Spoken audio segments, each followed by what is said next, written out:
En ce qui concerne le diagnostic et le traitement, M. Guy, je voulais dire que en réalité, il faut être formé. Il faut être formé et c'est là ma responsabilité. C'est ce que je suis en train de faire à travers l'Afrique. Je suis en train de former des conseillers matrimoniaux pour qu'ils puissent avoir la capacité de pouvoir faire le diagnostic. Je ne peux pas ici vous dire comment faire le diagnostic parce qu'il faut recevoir cette formation pour pouvoir identifier que cette crise que je suis en train d'avoir dans ce foyer est d'origine physique, d'origine psychologique ou bien d'origine spirituelle. Et en réalité, la manière de diagnostiquer est par le questionnement. Il y a des questions que tu poses à ce couple. Il faut écouter leur histoire. Il faut savoir exactement ce qu'ils ont traversé.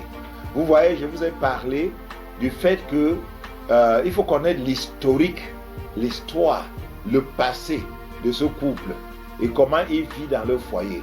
Et donc, franchement, dans le diagnostic, il faut l'historique, il faut des questions. Donc voilà ce que je peux dire pour le diagnostic. Mais il y a 3 diagnostics différents dans les 3 cas. Premier diagnostic pour le cas des problèmes physiques. Le diagnostic égale l'ignorance. Ça veut dire qu'ils n'ont jamais été formés, ils n'ont jamais été préparés, ils ne savent pas comment faire des rapports sexuels, ils ne savent pas comment gérer leurs finances, ils ne savent pas comment bien communiquer dans le foyer, ils ne connaissent pas leur rôle et leurs responsabilités, ils ne savent pas comment une femme doit continuer à habiller après le mariage, ils ne savent pas quelle est la responsabilité d'une femme dans le foyer, ils ne savent pas comment éduquer les enfants, ils ne savent pas qu'il y a une différence dans la culture et comment gérer les différences pour la complémentarité. Bref, c'est l'ignorance. Donc, la solution, enlever l'ignorance. Et comment on enlève l'ignorance? Formation, lecture, recherche. Il faut assister aux conférences, il faut faire une formation, il faut recevoir les conseils et il faut avoir la recherche, lire les livres, essayer de poser des questions, essayer de discuter pour pouvoir enlever l'ignorance. Et je crois que c'est ce que nous faisons à travers l'Afrique quand nous faisons les séminaires sur le mariage. Nous sommes en train de vouloir enlever cette ignorance. Pourquoi? Parce que beaucoup de foyers dans l'Afrique n'ont jamais été préparés pour le mariage. On ne les a pas préparés. Donc, conséquence, ils entrent dans le mariage, ils ne connaissent pas vraiment comment manifester l'amour et les conséquences en suivent. Deuxième aspect, c'est les problèmes psychologiques. Alors, je vous ai dit que je ne suis pas psychologue.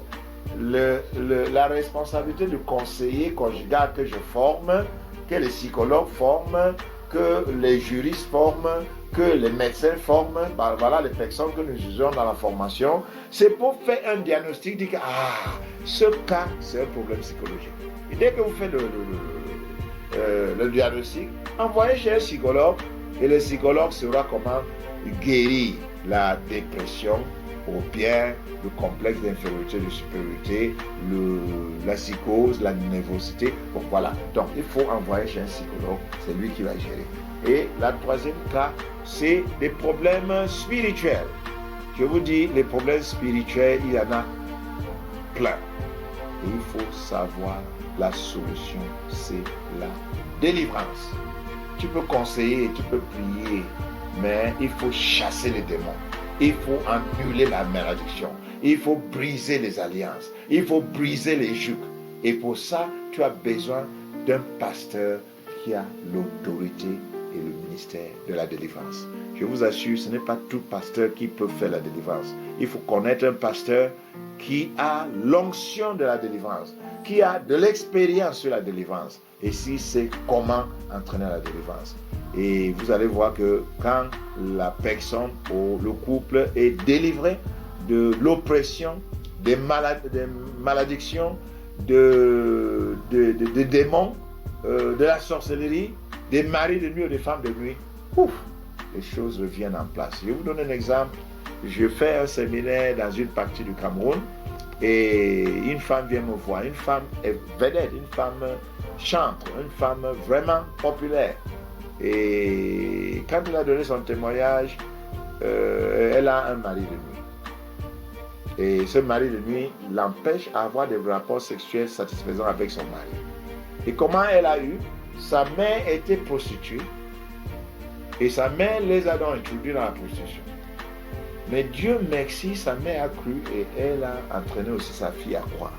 Mais avant que la fille ne croie, elle avait un mari de nuit. Donc maintenant elle se marie et le mari de nuit vient s'ingérer dans le couple.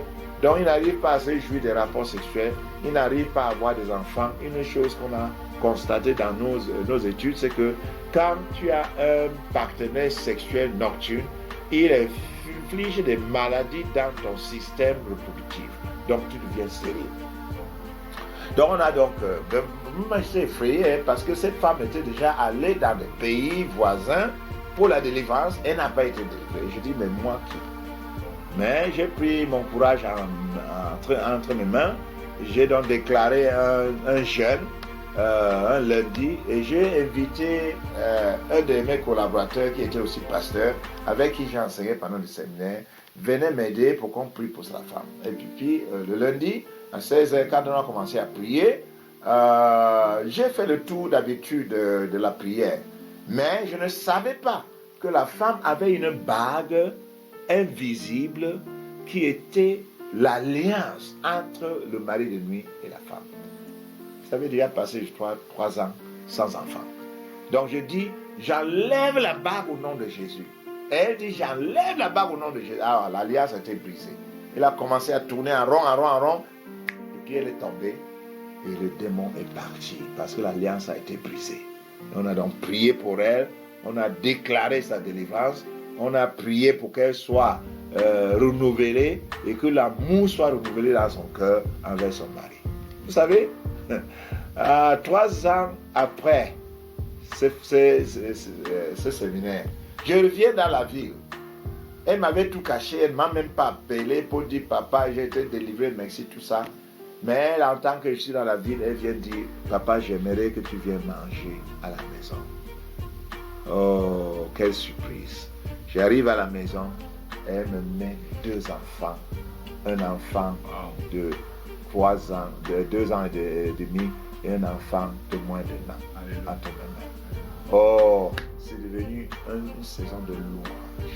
Parce que quand le Seigneur l'a délivré, le Seigneur l'a guéri, elle a commencé à avoir l'amour, des rapports sexuels et puis épanouissants avec son mari, et le Seigneur les a bénis avec des enfants.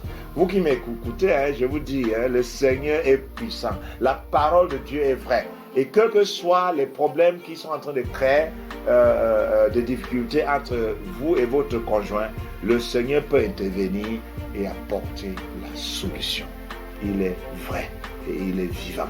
Et il apporte la solution dans les foyers qui sont en train de heurter. Que le Seigneur vous bénisse.